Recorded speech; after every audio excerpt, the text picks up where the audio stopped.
Comment naît une entreprise et au sein de cette même entreprise, qu'est-ce qui va distinguer l'entrepreneur lui-même de celui qui va adopter une posture qui est plutôt managériale? Je m'appelle Camille, je suis enseignante au campus et on va décrypter ça aujourd'hui pour un cours de management. La question ici est de savoir de quelle manière l'entreprise va s'inscrire dans son environnement au niveau du management et donc en fait on va parler du point de départ, c'est-à-dire de sa création. Donc finalement, comment vient l'idée d'une entreprise? Comment une entreprise naît? Donc il faut savoir que, au-delà de sa naissance d'un point de vue juridique, puisqu'en fait il va falloir à un moment donné déclarer cette entreprise, soit en fait déclarer son activité, soit créer une société tout simplement.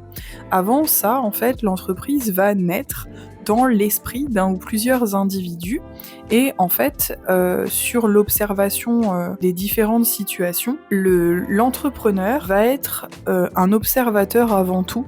Donc finalement, ça va être un peu un détective, des fois volontairement et des fois malgré lui. Et en fait, ce détective va observer à la fois le marché et les consommateurs. Alors, différentes façons de faire. Je disais, des fois, c'est conscient, c'est-à-dire que on a des profils qui ont cette envie d'avoir un impact sur le marché et qui du coup vont être à la recherche en permanence des opportunités qu'ils vont pouvoir y déceler. Et vous avez des profils qui vont être observateurs malgré eux, c'est-à-dire qu'ils ont cette faculté qu'ils ont développée dans d'autres circonstances et qui les amène normalement pas à avoir ce rôle en fait d'entrepreneur et ils se trouvent à un moment donné confrontés à une situation qui fait éclore en fait une idée dans leur tête. Donc ça peut être soit l'identification d'une passion où finalement la passion va devenir business, ou ça peut être l'identification d'un problème, soit d'un problème personnel, soit un problème de ses proches qui va faire naître, émerger l'idée en fait de création d'une entreprise. Donc en fait, l'entrepreneur va donc, on disait, observer son environnement et va en être en fait une opportunité, de création d'activité, puisqu'en fait, il va transformer et c'est un petit peu ça le cœur en fait de son attitude, il va transformer une idée, une réflexion personnelle en une activité qui va être capable de créer de la richesse, de créer de la valeur et donc d'exister sur le marché pour répondre aux besoins des consommateurs. En termes de profil, donc, on est sur quelqu'un qui est tourné vers le long terme, qui, sur le constat d'un besoin à combler qui n'existe pas sur le marché, va déjà anticiper la manière dont il pourrait proposer une solution et donc éventuellement fixer une stratégie en fonction de ça. Et donc en termes de caractère, disons caractéristiques personnelles, c'est quelqu'un qui réagit bien, qui sait naviguer en fait dans l'incertitude et qui voit finalement ces étapes-là plutôt comme un challenge, un peu comme une étape sportive où il faudrait passer les obstacles, plutôt que comme quelque chose de bloquant. Et donc en fait, c'est cette caractéristique-là qui va différencier un entrepreneur de quelqu'un qui ne l'est pas. C'est-à-dire que vous allez avoir des gens pour qui l'obstacle va être un frein définitif. Et donc en fait, le seul fait d'imaginer tous les obstacles qu'il va y avoir sur le chemin vont suffire en fait à ce que la personne ne passe pas à l'action. Pour l'entrepreneur en tant que tel, ce n'est pas quelque chose de bloquant, et donc même s'il identifie des obstacles, ça va pas mettre un frein, ou en tout cas ça va pas mettre un point final à la création de cette activité-là. La notion de potentiel, d'idée en fait, et du coup de potentiel d'une idée, c'est une idée qui est de plus en plus prégnante dans notre société, et en fait on va le mesurer assez simplement avec un phénomène que vous connaissez tous, c'est le phénomène des startups. Alors on en entend beaucoup parler, c'est quelque chose qui pullule partout dans les médias, pour autant on est assez, on a une difficulté en fait à identifier ce que c'est des startups. Donc qu'est-ce que c'est en soi le fait d'être en soi, en entreprise identifiée comme start-up, qu'est-ce que ça a comme conséquence? Eh bien finalement, pouvoir s'identifier comme start-up, ça veut dire que on va créer en fait une entreprise, on va lancer une entreprise sur laquelle on va miser, mais plus sur une idée que sur le développement final. Je m'explique.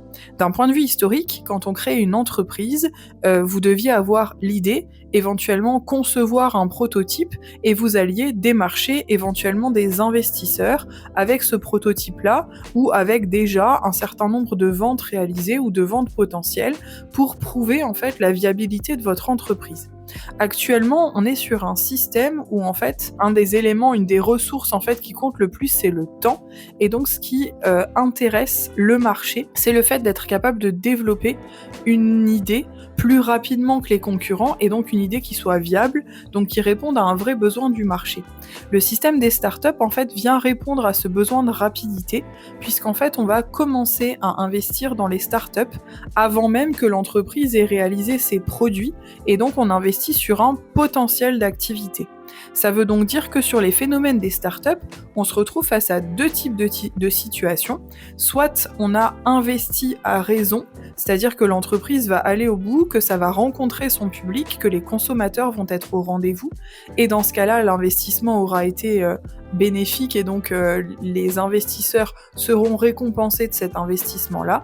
Deuxième situation, l'investissement en soi est un échec, soit l'entreprise ne voit jamais le jour, soit finalement on s'est trompé en termes de cible de consommateurs, et dans ce cas-là, finalement l'investissement aura été un investissement à perte, donc on s'est trompé dans le fait d'investir dans une entreprise qui finalement avait un potentiel moindre que ce qu'on imaginait. Au niveau des startups, il y a sans doute un terme que vous avez déjà entendu, c'est les licornes.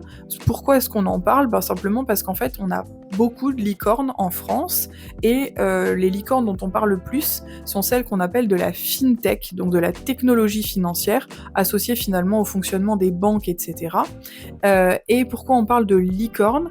Parce que ce sont des startups qui sont valorisées à plus d'1 milliard de dollars. Au niveau des chiffres, donc à savoir simplement, début 2024, on comptait en France une trentaine de licornes, ce qui est quand même déjà assez considérable pour des entreprises qui sont valorisées à plus d'1 milliard. De l'idée à la création d'un business rentable, l'entrepreneur va passer par un certain nombre de phases qui sont des phases indispensables et qui vont concerner en fait tout créateur d'entreprise. On peut le synthétiser en 3 grandes phases en fait. Vous avez d'abord l'émergence de l'idée, vous avez ensuite la préparation du projet et ensuite vous avez sa mise en œuvre concrète. À partir du moment où on a identifié une idée, il faut savoir quand même que toutes les idées ne sont pas forcément bonnes, qu'elles ne sont pas toutes forcément viables et que c'est pas parce qu'on identifie un besoin que quelqu'un n'y répond déjà pas très bien sur le marché. Donc en fait, avant de concrétiser un projet de création d'entreprise, la première chose, ça va être d'analyser ce qu'on appelle sa faisabilité. Et donc, on fait une étude en fait de faisabilité du projet sur laquelle on va analyser en fait différents critères qui nous permettent à la fin d'identifier si l'entreprise est pertinente ou pas sur le marché.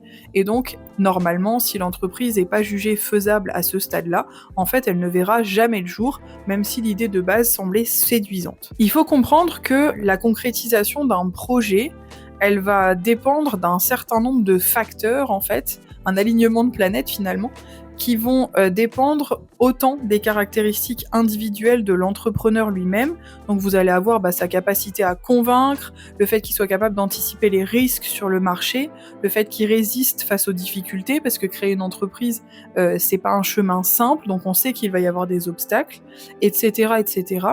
Et donc au-delà de ça, vous avez aussi les caractéristiques de l'environnement dans lequel on se trouve à cet instant-là.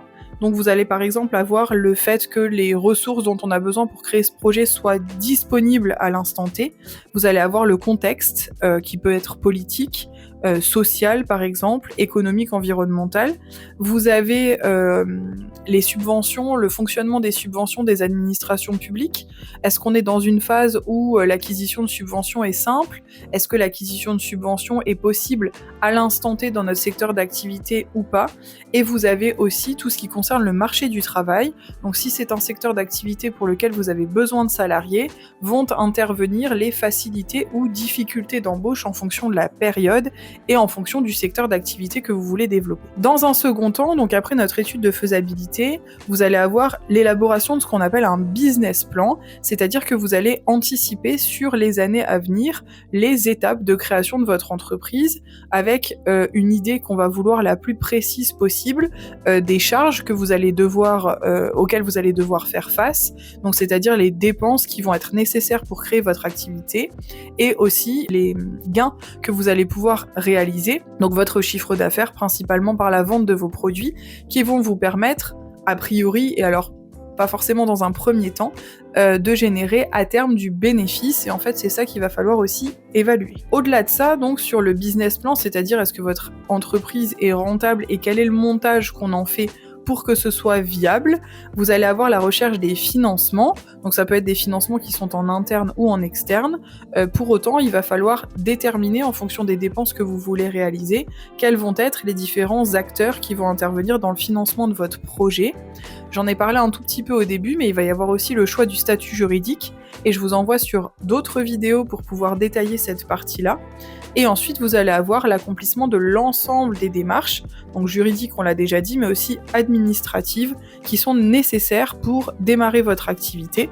Et à partir du moment où toutes ces étapes sont remplies, l'entrepreneur, par sa posture, va en fait changer souvent de casquette et va devenir à ce stade-là dirigeant d'entreprise. Alors soit c'est une casquette qu'il va conserver, soit c'est une casquette qu'il va déléguer, puisqu'on peut éventuellement être propriétaire d'une entreprise en partie et avoir un dirigeant qui est une autre personne, soit c'est une casquette qu'il va conserver, puisqu'en tant que créateur d'entreprise, il veut peut-être garder le contrôle de l'activité. Si je poursuis, on a évoqué au début le fait qu'on avait deux types de profils qui étaient indispensables dans l'entreprise. Vous avez d'un côté l'entrepreneur, mais vous avez aussi le manager, et donc d'ailleurs ce chapitre est ancré dans la matière de management. Donc en fait, comment est-ce qu'on distingue les deux ? Le manager en soi, c'est quelqu'un qui est ancré dans le présent, donc on n'a pas cette vision d'avenir et d'anticipation. C'est quelqu'un qui va œuvrer à court et à moyen terme pour adapter les compétences en fait aux besoins et à la stratégie de l'entreprise. Donc en fait, il va faire une espèce de balance entre ce dont j'ai besoin et ce que j'ai à disposition, et il va permettre de mettre les deux en adéquation pour assurer la pérennité de l'entreprise et que les résultats soient les meilleurs possibles. Son rôle est donc d'assurer un fonctionnement opérationnel optimal de l'entreprise, et donc grâce à ça, il va contribuer à sa performance. Il n'est pas créateur de l'entreprise, en revanche, il est garant de son bon fonctionnement et de sa durée dans le temps. C'est donc quelqu'un qui est plutôt pragmatique et qui va être au service de l'efficience dans l'entreprise. Pareil pour le terme d'efficience, je vous renvoie à d'autres vidéos qui le détaillent davantage, notamment sur le sujet de la performance de l'entreprise.